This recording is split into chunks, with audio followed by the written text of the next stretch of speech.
because I'm going to share something that is still so sad for me. I'm going to do my best to get through it. And it happened, well, let me put in context for those of you who might not know my background. I started as an outdoor educator in community colleges 35 years ago. I love the outdoors. My father taught me to love the outdoors here in upstate New York. We had a lake house on in Sullivan County. I grew up outside Manhattan, and I thought I was coming upstate when we went to Sullivan County. Well, I have learned since coming to Corning that there's a whole lot more upstate to New York. But I learned to love the outdoors. And I also was very touched by social justice issues. And as I went through undergraduate school, I discovered sociology and social problems, and I maintained my love of the outdoors, and I put the two together and became an adventure educator to bring adventure or environmental programs to help initially youth at risk, but also expand it to many other populations. I did that in direct service for a while, and then went into education. Community colleges found me, and founded an outdoor leadership program. It was the first to be nationally accredited in the nation. Very proud of that work. Now I was training outdoor leaders, and they were taking this in all kinds of directions. As we've talked about before, there's always, in education, Barry mentioned, there's always not enough money to do what you want to do. So in my outdoor leadership program, we didn't have enough money for the equipment we needed, and I founded a non-credit part in the community college. And the outdoor leaders that I trained on the credit side got to go and do direct service for our community. I founded a little non-credit thing called Adventures Unlimited on the community ed side, and we got to employ the outdoor leaders, we got to provide service to the community, we got a 50-50 split with the college, the program got 50% of the profits, the college got 50% of the profits. It's all good, right? Did that for 20 years. And another part of the story, we'll go into another day, I decided to shift from faculty to administration. So on July 1st, 1998, I proudly stepped into the Associate Dean of Behavioral Sciences at Greenfield Community College. I'm now at Corning. And I was finding my way through that process. Learning about being an administrator, been faculty for so long. Then on Friday, July 24th, 1998, my life changed. It's a Friday in the summer, in a community college. Nobody's there. Everybody's there. We had designed a program called the Adventures Unlimited had an adventure camp for middle schools. And it was a 5-day program. They did canoeing one day, rock climbing one day, ropes course, and then they would go to a local state park and have an overnight hike, do some river activities. And I knew I wasn't in charge of that anymore. I was on the non-credit side, I was on the credit side, but my students were the leaders running it. My former students were the coordinators in the office running it. 5:30 that night, I got a call from one of my former students who was now the coordinator, and she says, there's been an accident. 12-year-old Adam was pulled breathless and pulseless from the river this afternoon. They were able to revive him, that air flighted him down to the biggest hospital nearby. But he's in critical condition.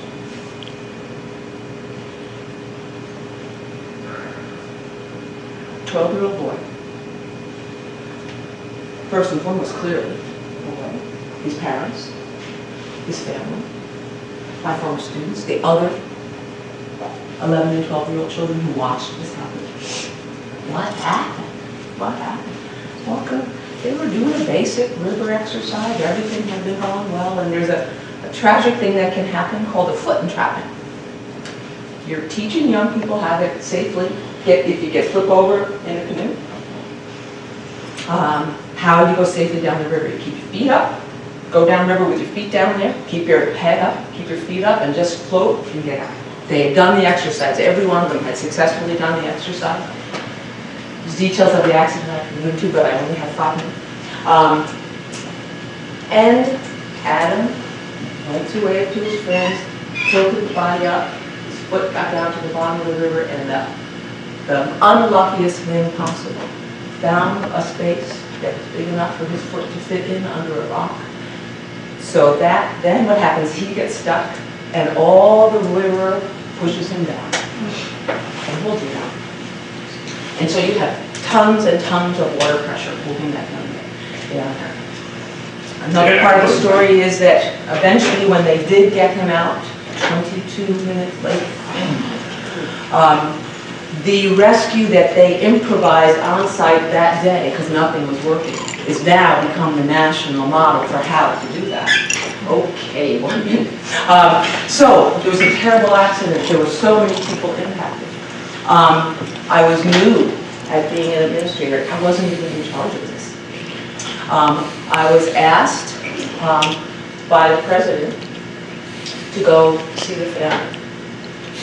I did, and I started making some recommendations because as the outdoor educator, I felt I understood risk management and how to deal with the family, the other children, the leaders, the community, because I could explain what happened. The big twist, a couple big twists were the college listened to legal advice that said, don't say anything. Don't talk to anybody, don't give out any information. I continued to try and use my voice to say, we need to talk to the family. We need to meet with the other children. We did some things, but in the end, the college took the advice of an attorney who did not have any background in outdoor risk management. I was trained in that. I had colleagues who were lawyers in that. I spoke my truth, and that was my big lesson. Was I kept speaking my truth over years. There was a great deal of animosity. There was a lawsuit, and lots of details I could go into. But in the end, it took 10 years for closure. 10 years. About midway through, and as a college employee, I was told you cannot speak. So I spoke to those who I could. I spoke to the president, I spoke to trustees, I spoke, and I kept trying to bring suggestions as to how we could do things differently. Didn't get anywhere. And I tried to stay in touch with the family. Because I will never forget. I will never forget interacting with them. And the good news is that 10 years later, we were able to bring closure. 5 years afterward, I contributed to a book. I left that college because I felt that I was being held accountable for decisions over which I had no control, over which I did not philosophically, conceptually, or professionally agree with. I had to leave. I thought I would be at that school forever. I loved that school. But I had to tell my truth. We got it out. And I decided I had to trust my instinct because I knew. And in the end, everything that I had recommended, not everything, many of the things that I had recommended were exactly what we had to do to bring closure. So I learned, one, sometimes you have to walk away. Even when, I can't tell you how many times I've tried. I can't tell you, and how many analogies and metaphors I remember saying to the president, you know, it's like when you're going for your annual physical and you go to see your general practitioner. That's like you're going to this general counsel that we have on retainer. But this is a specialist.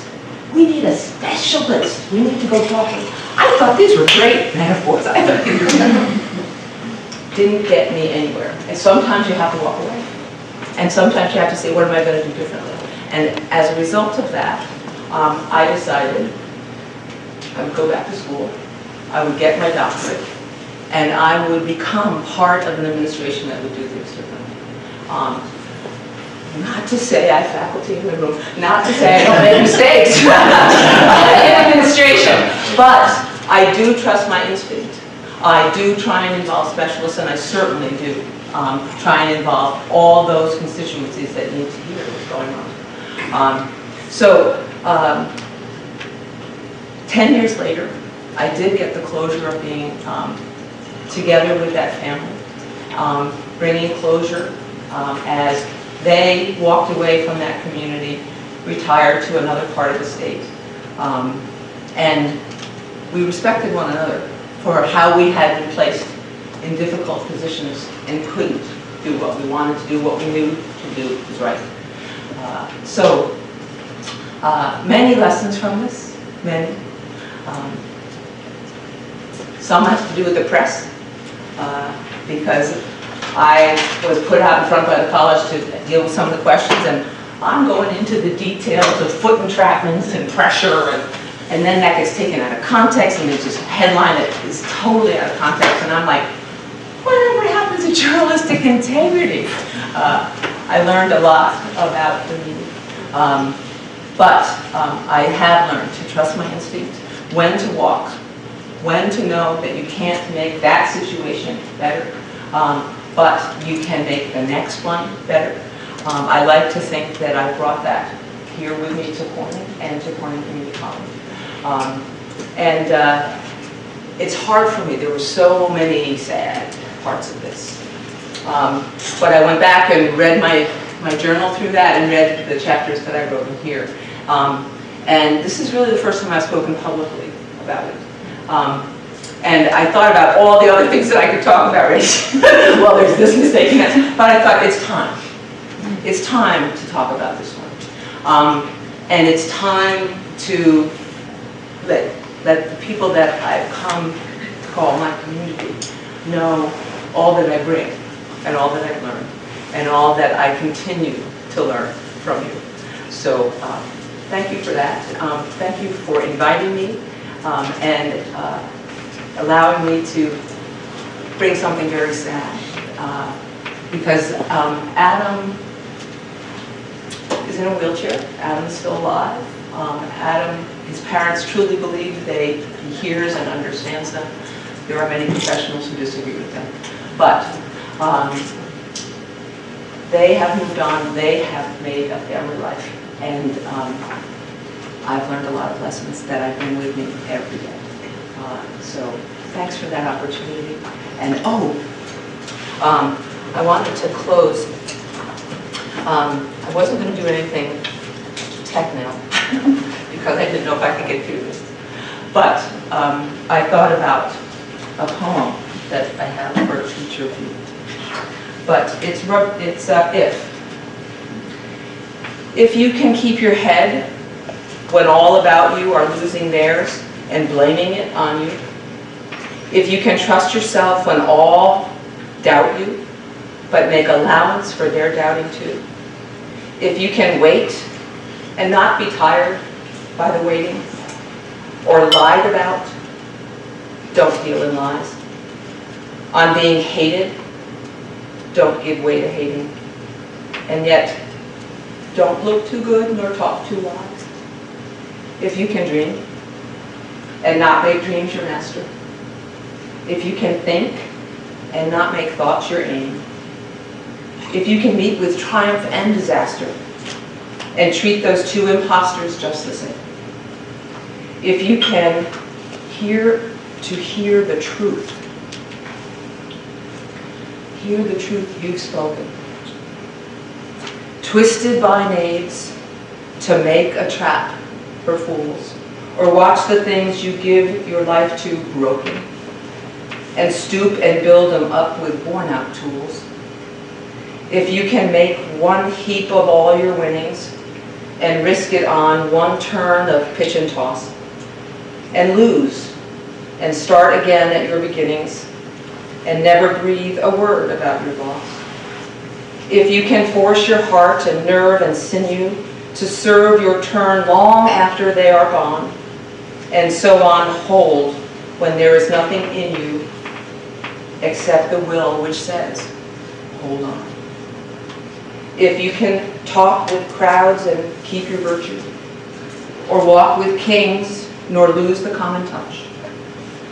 If neither foes nor loving friends can hurt you, if all count with you but none too much, if you can fill the unforgiving minute with 60 seconds worth of distance run, yours is the truth and everything that is in it. And what is more, you'll be a man, my son. But with apologies to Rudyard Kipling, I would say, and what is more, you have lived a life second to none. So thank you for the opportunity to remember what I've learned and how words can be twisted and you keep going on, and how it's important to live a life second to none. Thank you for that.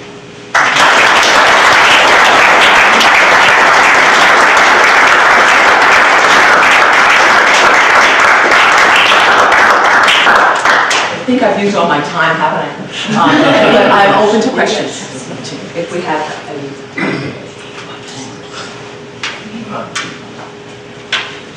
There's, I think each stack, Eleanor, probably has a number each table. Hi. That was definitely a tough struggle when you were dealing with administration and not getting to do what you want to do. I mean, what sustained you during that time? What helped you to keep together in that adversity besides knowing you could leave? Well, I really love, and still love, Greenfield Community College. I had come of age here professionally. I had built a program there that was my life. I never saw myself leaving. Never did. On some level, I thought I was kidding. And I truly believe if I spoke my truth, it had to prevail. But what's that they say about it?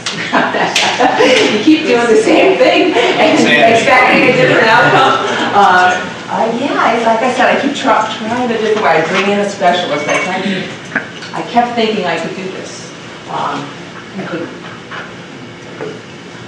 But it was my belief that it was truthful what I was doing. And that I had built something that was very important to me. Carl. Kate, except for your inability to move these people to what was sensible and moral in the circumstances, where's the failure? I don't hear any failure. I just felt like a failure for a long time. Like, I couldn't make it right for that family for so long. It was so hard. And as Elise was saying before, there's times when things go through your head, and I kept thinking, I have to be able to make this better. I have to be able to make this right. And in the end, it was, I believe, Carl, and as an attorney, you'll appreciate this, it was the fact that Adam had turned 21. And so all of the legalities of money and suits and could be taken care of. And it was then that we were able to come together. At one point in that, Carl, I was talking with the attorney who was a specialist in outdoor stuff, and he said to me, Kate, you're in Act 2 of a 10-act play. I'm like, oh my God! And he said, it will take a decade. And I said, why do you say that? He says, because Adam's going to have to be an adult before this legally will be closed. And I didn't believe it. My failure to believe what people were telling me, and they were right. I did have to move forward and tell my truth in writing, and it was interesting to read it again in preparing for this. It's like, oh, the ache.